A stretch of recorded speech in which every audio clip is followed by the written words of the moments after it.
This podcast contains adult language and explicit content. Listener discretion is advised.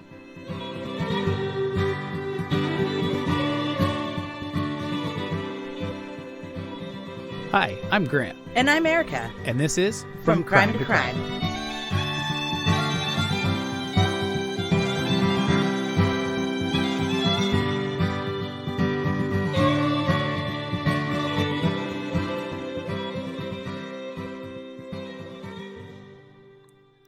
Welcome back to From Crime to Crime. Before you come up with some stupid nickname for our fan base, Excuse me. I do have a listener suggestion for a nickname for you. Oh, all right. Let's hear it. So last week we were talking about your wonky arm. Right. And our listener short Shannon elbow. from Arizona. Yeah, your short elbow. Our listener Shannon from Arizona said we should call you Nemo.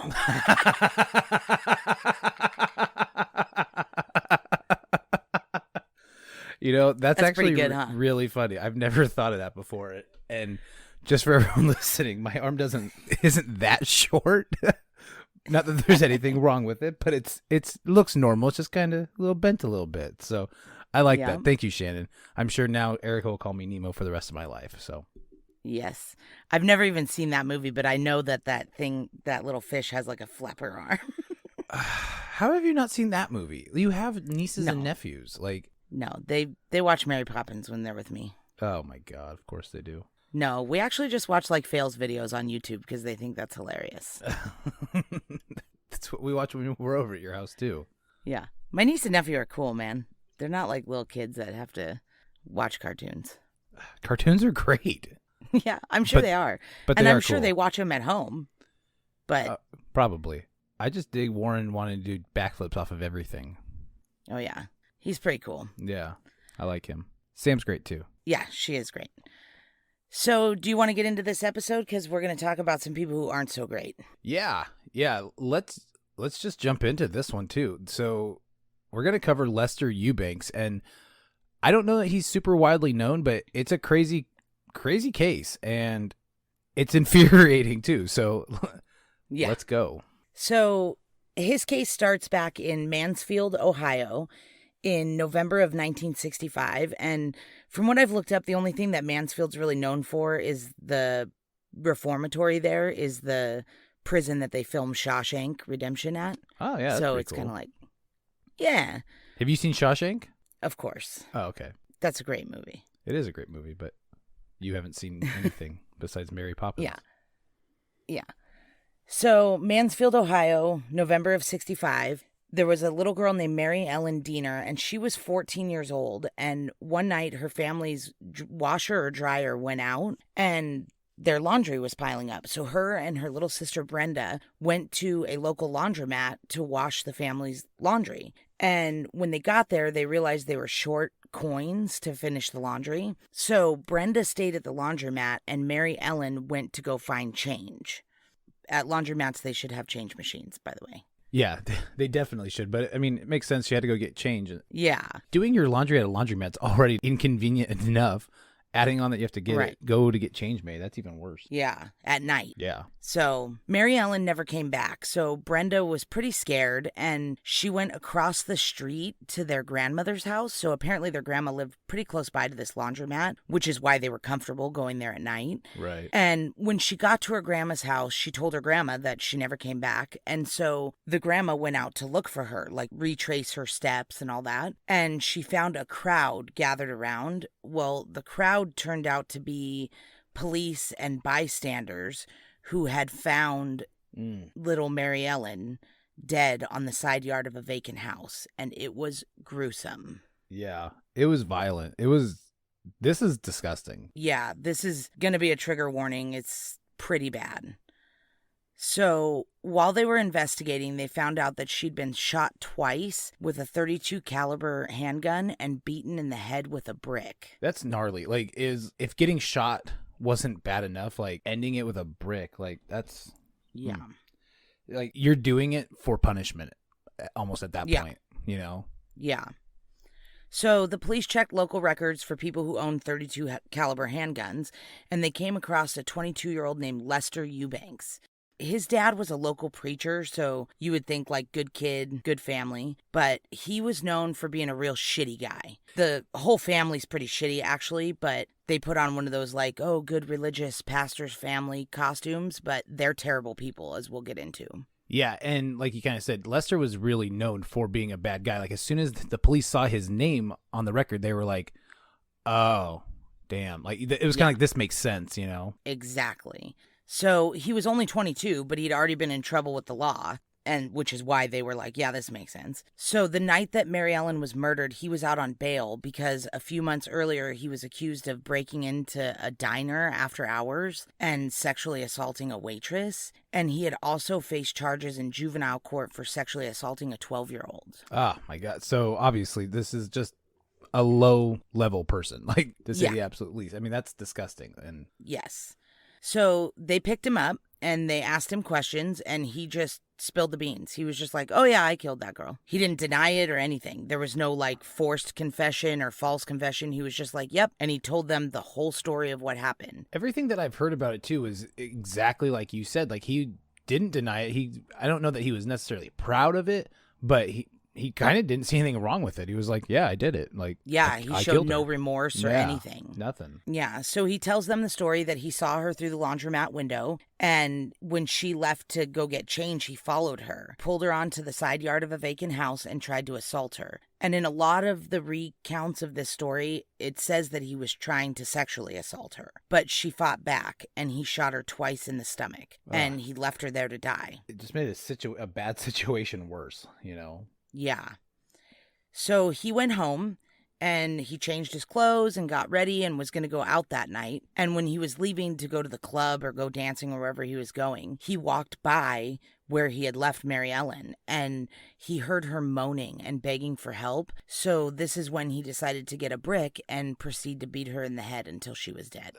Like, you know, in that, it's almost like he thinks he's helping, you know, like, oh, I'll just put her out of her misery and do this. Like, it's such a sadistic way of thinking. It doesn't make sense to any of us listening, but that's what's crazy about that is in his own brain, I'm sure it made sense. Like, oh, well, I'll just put her out of her misery, you know, like just end this. Yeah, he's a monster. Right. It wasn't about helping her or, you know, fixing his obviously terrible wrong. Yeah. It was just this next thing, you know? Yeah. It gets worse from here. This awful, heinous ordeal is over. He admitted it. He wasn't forced or false confession or anything. He went to trial. He admitted it in trial, although he tried to plead insanity, but it was obvious BS. And the trial only lasted 2 weeks, and it was done. He was found guilty and sentenced to death. Off he went. Girl, bye. Yeah, so he was supposed to spend the rest of what was left of his miserable life on death row. And Mary Ellen's family was devastated, obviously. They lost their baby, but they had justice. Everything was done, or so they thought.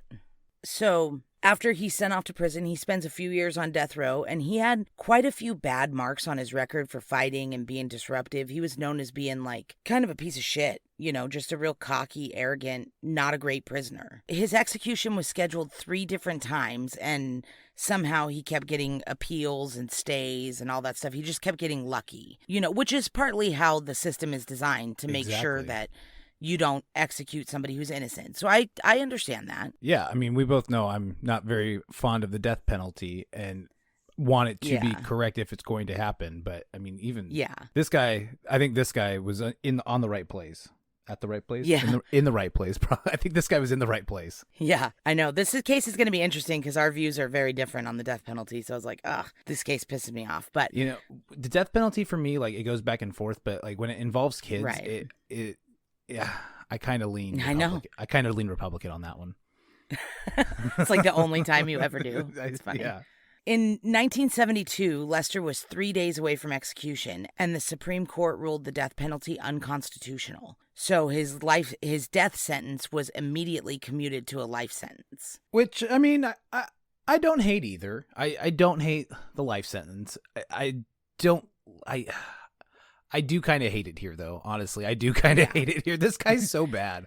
I know. I'm sure he's got some things wrong with him, and that does bother me too to think about. But again, I when it know. involves kids, it's just a whole other level of weird. I would probably be okay with it being commuted to a life sentence if it was like the 50s or the 60s when it would have been like Shawshank. Yeah. You know, I would have been like, oh, good, let that guy suffer for the rest of his life. But we're now in 1972 and prison reform was in full swing. And they wanted to focus on rehabilitation instead of punishment or detention, which is okay on its face. And I understand the reasoning for it. But Totally. in this particular state, which is Ohio, a prison psychologist who was incredibly unqualified and lacked even basic common sense was somehow in charge of the dangerous felons in the Ohio prison system. And it was a catastrophic failure. Yeah, that's a recipe for disaster. And I'm all for prison reform. I love hearing, the comeback stories of Yeah. people getting their GEDs or their diploma or their college degrees or, just turning things around and getting out and, things are better. But yeah, Of course. this wasn't that. No. So the psychologist's name was Bennett Cooper, and he put in all these incentive programs like an honor program where the good inmates can receive rewards for good behavior. So obviously, logically, you would think more yard time, extra visits, maybe more phone time. But Bennett Cooper thought, oh, let's take violent, dangerous criminals and put them in street clothes and send them to football games and baseball games and the state fair or the mall. All the places kids go. Yeah, no doubt. This is where I definitely don't agree. Like, I'm all for prison reform. I'm all for, giving goodies and, earning things in prison. But I'm not all for this. Because it incentivizes good behavior, and I get that. Right. But it seems obvious when you say this out loud that this is a bad idea. And it goes from bad to worse when you find out that it wasn't only inmates that had release dates that were eligible for this program. Like you said, I get that. If you're a year from being released or 3 years from being released, and they want to try to help you integrate back into society, like, I get that. But he's letting former death row inmates that have life sentences that should never leave prison for any reason are allowed in this program. It's Right. like, why? Yeah. What's the point? They don't need to go anywhere.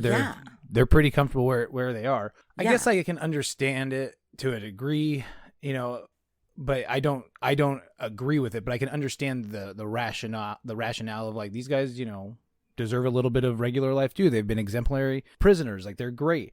But you have to understand the psychology of it too. And these guys are master manipulators as well. Exactly. And their crimes weren't considered at all, obviously, in this process, because if they would have been, they would have been like, oh, well, this guy's a convicted child murderer. Yeah. Where should we not take him? We shouldn't go to the mall for the people who hurt kids. I mean, Yeah. this guy killed a 14-year-old And the people girl. who are never going to get out. That's the other thing. Like, these people shouldn't ever be let out of prison, so why are you focusing on rehabbing them? I understand incentivizing good behavior in prison so that they're not rioting and being a nightmare for you, but let's maybe keep them locked up. Yeah. So, in the 3 or 4 months leading up to December of 1973, inmates were walking away from the program.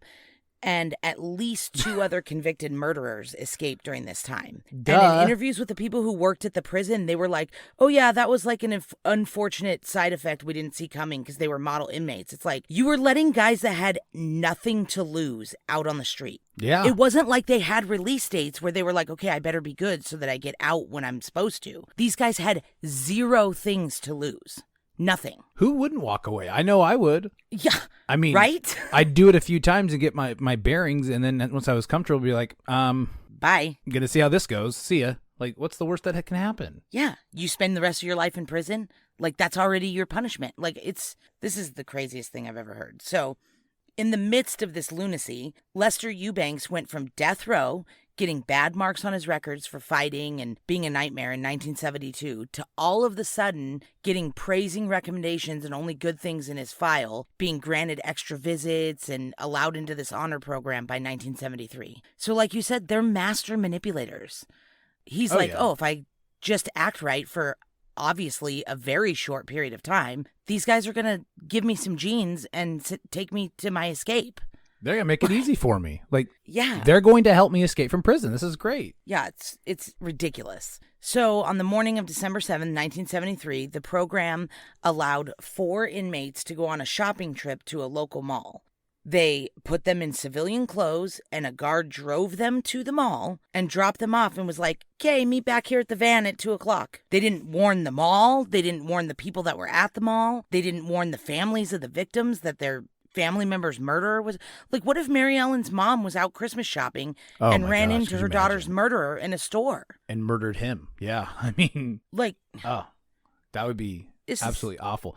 I used to run a summer camp, and this is what we did with our teen kids. Like, we would take them to a mall or somewhere and give them check-in times to come back. Like, and all they were teenagers. These guys are convicted felons, and they have the same, can go and do the same things that these just regular kids could do. That's going to malls. That's where kids go. You killed a 14-year-old. That's where 14-year-olds go. Exactly. It's just like asinine when you say it out loud. It's so ridiculous. But shockingly, the other 3 inmates came back at 2 p.m., but Lester did not. Oh, convenient. Yeah. Can you imagine being that guard, like sitting at the van going, yeah, he's going to come back. He's right. What? Yeah. What do you think that phone call was like? I mean, you don't even have a cell phone. You have to go and find a payphone and call but they didn't do that. Oh. They waited a little while at the mall. And then when he didn't come back, they were just like, okay. And they drove back to the prison. There was no manhunt, no alarms, nothing. Oh, my God. They didn't notify the family of his victims, the local police, anything for hours. What did they do for those hours? Like, just like go send another guard back and hope he shows up? Well, I'm assuming he went back to the prison and told this Bennett Cooper idiot. And then they sat and had a meeting and figured out what the hell they were going to do because they were embarrassed. They were ashamed. Like, how do you call the local news and say, hey, an inmate escaped. Can you maybe blast his picture out on the local news? They would have been like, oh, did he like tunnel out like Andy Dufresne style? And they would have had to be like, no, we gave him clothes and drove him to the mall. And then he walked away. Like, that's embarrassing. Yeah, it is. The reporter would have been like, hey, didn't he brutally murder a 14-year-old girl? And you just let him go to literally the place 14-year-old girls hang out? It doesn't make sense. Yeah, they were embarrassed. So the manhunt left a lot to be desired because they kind of muted it because it was their fault. Yeah, and that's already a bad look for them, Yeah. Did Horrible. Nobody like talk about this? Like, was this not approved like through higher levels than the warden? Like, because this is just bad common sense. Yeah, this Bennett Cooper guy was the commissioner of prisons. Oh, so he's the one that approved this. Gotcha. But finally, according to ABC News, a lawsuit from the state's attorney against the prison system for this bullshit stopped all these shenanigans. Because they were like, hey, these sentences are lawfully imposed by a judge and a jury. And like the way you don't have the right to like let this guy go to the mall and escape. Like, that's not cool. And they had to sue the prison system to stop this shit. That's really bad. Yeah. So in the same interview by ABC News that I had listened to, a guy named Jeffrey Carson, who worked for this Bennett Cooper guy, said, and this is in today's time, like this is not back in the 60s or 70s, this is current. He said, quote, he was screened. If you look at his behavior, if you pull his record of behavior, his behavior had to be one that would allow him to go all the way down to a minimum security inmate. But I think in looking back and backtracking in retrospect, I think that all the right decisions were made to make the consideration to let him out. And the guy just made a bad decision to walk away. That's something that happens.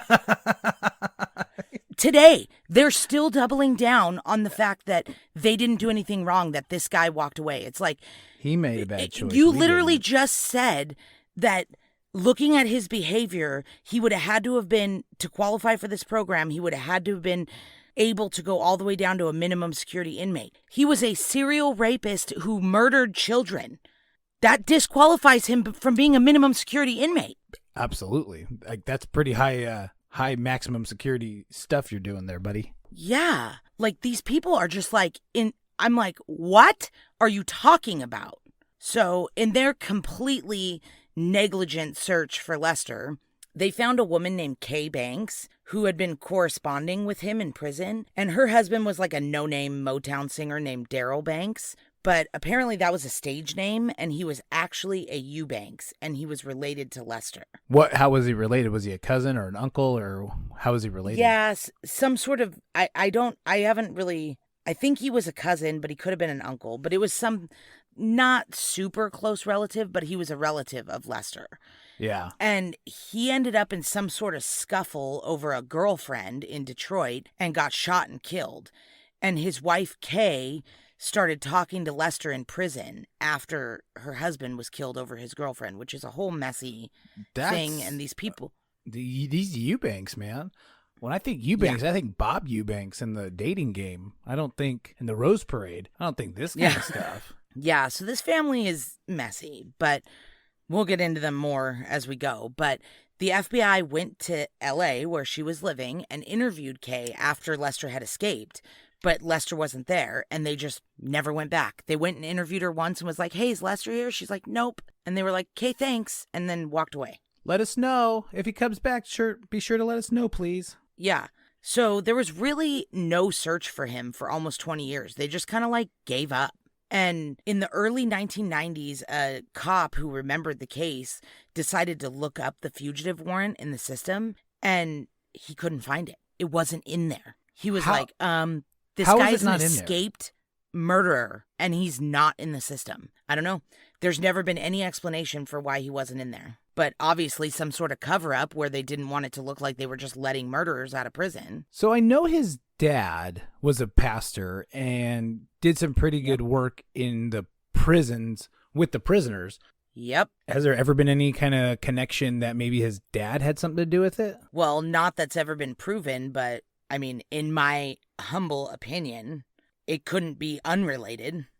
I mean, just I also don't know how they even let his dad have so much access to the prisoners and the inmates and so much influence in the prison when his son was a prisoner. Right. And I was going to say that, too, because I know his dad did a lot of work there, and he did have a lot of influence there. And so that could be why he rose to the ranks of these, getting pardoned, or not pardoned, but being able to go to these outdoor events as quickly as he did. Maybe his dad pulled some strings and, made things happen. Yep. This family, man, like they're an interesting bunch. Yep. So after this cop found out that there was no federal warrant for his arrest, nothing. Like, this guy could have been arrested in the meantime, and they would have never known he was a wanted prisoner because he wasn't in the system. It's absolutely asinine. So in 1994, after this cop had re-put him in the system and kind of like revitalized this case, he was featured on America's Most Wanted. And a woman in Florida called in and said her ex-husband was friends with Lester in Los Angeles. And it turned out he'd been living with Kay Banks the whole time. Didn't see that coming. The whole time. So they literally never went back. They interviewed her. He hadn't made it to her house yet in California, or maybe he was, and he was just like in the closet. She told him he wasn't there, and they never went back. It was like, oh my They didn't gosh. do any kind of investigation, no looking, I mean, apparently not. I guess because I guess they didn't have a search warrant. It was probably more of just a, hey, is this going on? And see when that would happen. Yeah. So when they finally interviewed her in the 90s, she admitted it and told them everything. She told them that he lived with her and her teenage son and all this stuff, and that when things started going badly, and I'm assuming that because I don't know if they were romantically involved or if she was just letting him live there. It seems like they had a romantic relationship. And when she decided that she wanted him to leave, she told him that the FBI had contacted her, and that's what finally got him to leave. But they found out that he lived with her for years and was working at a mattress factory under the name Victor Young. He was doing oil paintings and selling his art, and it's like, what? Like, did we talk this whole time yet how good of an artist he was? Because I don't think we did. No, he was a very talented artist. This guy won America's Most Talented Painter. Or prisoner. America's Most Talented Prison Painter. Is that what it was? Yeah, some sort of award. Yeah, he won some kind of art contest for being the best prisoner, or best art. Man, this whole thing sucks. I'm so sorry. But he won some kind of award for being the best artist in prison throughout the entire country. Yeah. So he was very good at this. Yeah, it's interesting. So like we said, she had a teenage son that was living with her at the time. And in this ABC News podcast that I listened to, they interviewed him. And he admitted that this guy lived with them, that they knew what he had done. They knew he was a wanted fugitive, and he had nothing but good things to say about Lester. And listening to interviews of these people who know him and have seen him since his escape are disgusting. They're laughing and taunting, and they're like, oh, you're never going to catch him if you haven't caught him already. Like, they speak fondly of him. It's almost like he's like a folk hero. I don't understand how all these people aren't in prison for harboring him, but they aren't. This Kay Banks idiot let a convicted child killer live with her and her child. Yep. It just blows your mind. And then her child, who's a grown man now, is giving interviews like laughing and taunting and you'll never catch him and blah, blah, blah. It's like, what? They love him. They think it's the best. I know. And don't get me wrong. I'm normally one who loves the bad guy and gets away from the police and stuff like that. So I'm normally on board for all that. But not in this instance. This is disgusting. Right. This guy is vile. There is no benefit to society to this guy being on the street. Right. It's one of those things where it's like, he's not DB Cooper. You guys know Right. that, right? Yeah, absolutely. Good comparison. Yeah, very much. Yeah. It's DB like, Cooper ugh. was so cool. But this guy, this guy, though, is not cool at all. But DB Cooper was pretty badass. Yeah, but these people all talk about him like you talk about DB Cooper, and it's disgusting. It is so vile. It's hard to listen to. Like, one of his brother's kids was interviewed on this same podcast, and he was literally like, well, what's the point now? Yeah, like, I if heard you that. haven't found him by now, you won't. He literally said, what are you going to do, spend $1 million to try to find him and then prosecute him when he's 78? It's like, hey, you dipshit. They don't have to prosecute him. They already did that. He's a convicted felon. child killer. Yeah. He's supposed to be in. He had a life sentence. He's supposed to be in jail. They don't need to He was spend supposed much. to be executed. Right, yeah. Like, we were supposed to be done with this idiot. See, so sometimes, I mean, I'm not real into the death penalty, but, you know, this whole thing may have been avoided had that just stuck in place with this Totally. this kind of person. Or if they would have just kept him in prison when they gave him a life sentence. Yeah, definitely. Not let him go walking around. Yeah. But that's what bothers me about this family is they're like, well, what's the point now? He's an old man, you know, like, leave him alone. It's like, what the point is that Mary Ellen didn't get to be an old woman. She didn't even get to become a woman. She was 14 years old and he killed her. Bill Cosby's an old man. He's still getting prosecuted. I know he's out right now, but I saw another allegation come up for him. He's still facing his crimes. He hasn't done them in a while, but he's still facing those. You know, Golden State Killer, he's an old man. He's still facing those crimes. Like, you don't just get off. And guess what? Zero sympathy. I don't give a shit that he's old. He's a monster. Well, even Nazis, if there's Nazis still alive and they're found, they're prosecuted as well. Like, you don't just get off because you're old. Yeah. Yeah. It's like, what are you talking about? So, meanwhile, Mary Ellen's family has to deal with this trauma of their baby's murderer being out free. Yep. Could you imagine knowing who murdered your baby and knowing that he's out there on the run? Like, you'd have to be looking over your shoulder all the time. Like, what if he's coming after them next? Like, this is horrible for this family. I'd be looking over my shoulder because if I found him, I'd kill him first. Like, that would be my thought process. Like, I'm looking for him because if I find him, he's not killing me, but his life will be done for sure. But her family is amazing. They're amazing people, but I just cannot imagine. Like, nobody in Lester's family has any empathy for this family. None. Nobody.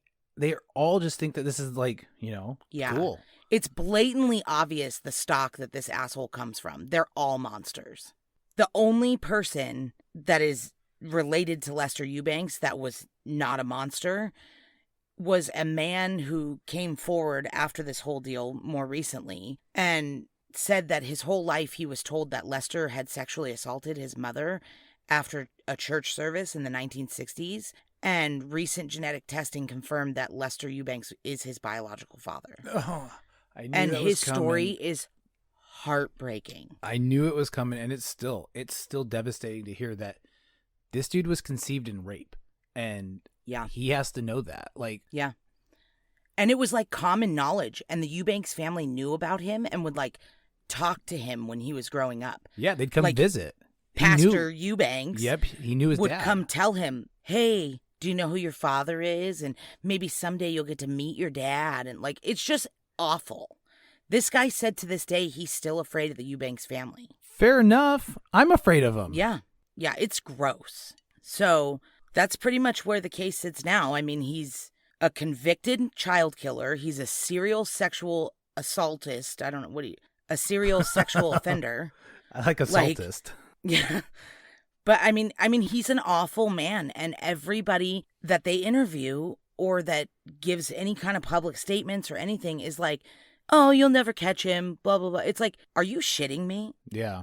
At least, even if you're not going to turn your family in, like, I understand not being a snitch or whatever they're going to call it, but then just keep your fucking mouth shut.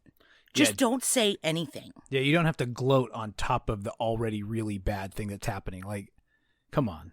Have some common decency horrible. for these people. Yeah, it is. It is horrible. It's horrible. And for the only decent person to come out of this whole thing being his own son who was born in the most awful of ways. Yeah. Like, that speaks volumes about the family, too. Like, they're all bad. And, you know, this kid, could you imagine? I couldn't imagine. Like, having to know that that's how you're around. Like, that's got to be really tough for a lot of different ways. Yep.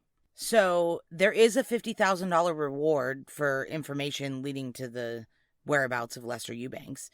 And anyone with information about this idiot is supposed to call the Ohio Violent Fugitive Task Force at 1-866-4-WANTED. So 1-866-492-6833. And we'll post pictures on our Instagram of him and when he was younger and the composite of what he might look like at 78 years old. But his dad lived late into his life and, you know, his family is healthy and he was known to be physically healthy. So it's not out of the question that he's still alive. No, I definitely think he probably is and would love to see him come to justice. So, you know, if you're listening to this, go look at him on our Instagram at From Crime to Crime and see if maybe you could put the pieces together somewhere just because, you know, I would love to see this guy taken into custody or back into custody again and serve out his sentence for the rest of his life. Yep. And that's way too long for her family with no answers. Definitely. It's devastating. His last known whereabouts were Los Angeles, and they don't really have anything since then. I'm keeping an eye out. Yeah, I know. And we have a lot of listeners in California, but now that his biological son's DNA is in the major consumer DNA databases, they're hoping that they'll get other hits of other biological children that might lead them to like, oh, maybe somebody was born later, you know, like in the 80s or the 90s, you know what I mean? And it might lead them to where he's been in the last 30 years since they've confirmed where he was. I mean, I guess there's one benefit of this is that he did have a son that can now get his DNA spread far and wide. So, yep. I mean, there's not many, but at least there's that. Yep. So that's pretty much the awful, horrific story of Lester Eubanks. I hope someday that Mary Ellen's family gets justice. Absolutely. When you first told me about this case, I was really interested from the get-go and just learning more and more about it. Like, that's why true crime is so interesting, is that these cases are real and these are real things that are happening in the world that you think would only be in movies or it could never happen. And there's those one-offs that these things happen with. This one wouldn't have even been a believable movie. Like, if you came to Hollywood with this script, they would have been like, that's ridiculous. A prison would never let a convicted child killer go shopping. Right. Like, this is unbelievable. You couldn't even make this up. You can try, but you wouldn't have gotten this far. Yeah, no. Anyway, we should get going, buddy, because I've got a brand new puppy. Welcome to the family, Maverick. Yes, we have a new From Crime to Crime family member. His name is Maverick. A little baby German Shepherd, and he's super cute. We should post pictures of Maverick on our Instagram too. Okay. And our TikTok. We're gonna try to get our TikTok rolling again, but yeah, we kind of slacked on that because your wedding was. I know. So fun. I'm married now. That's a new thing that's happened. Oh yeah. Yeah. So thanks. And I'm you married, sound everybody. great. I do sound great because Erica went above and beyond as the bestest mensch and upgraded our podcast and got me some new AirPod Pros. Is that how you say it? No, it's not. There's no iPods anymore. Huh? I don't know. AirPod Pros. And so now we are coming in crystal clear. Yeah. So I'm sure Christine loved that wedding gift, but she did because she got my old iPod Pro, whatever they're called. She got the old ones. So yeah, she's happy. Nice. which also came from you. So, yeah. Well, I just meant like you sound better. Like you sound like a man. Like you Oh, sound thank married. you. Oh, yeah. Well, I didn't mean because of your headphones. Oh, yeah. No, I'm a man now because I have tools and I got a wheelbarrow for all my composting. Oh, yeah. The tools didn't come from me, though, apparently. No, the tools came specifically and only from Matt. Your husband made sure he singled me out. I was like, that gift on the table, it's not from me and Erica. It's from me. And I was like, okay, all right, thanks. He's so funny. You guys are the best. So, all right. Well, I got to get going because my puppy needs some loves. all right, well, love on it for me. I can't wait to see him soon. I will. And we'll post pictures on Instagram of this monster Lester Eubanks and then of this cute little monster Maverick. Get a little bit of both ends of the spectrum. Yeah. All right, buddy. Well, I love you. I love you too. We'll talk later. Okay. Bye. Bye.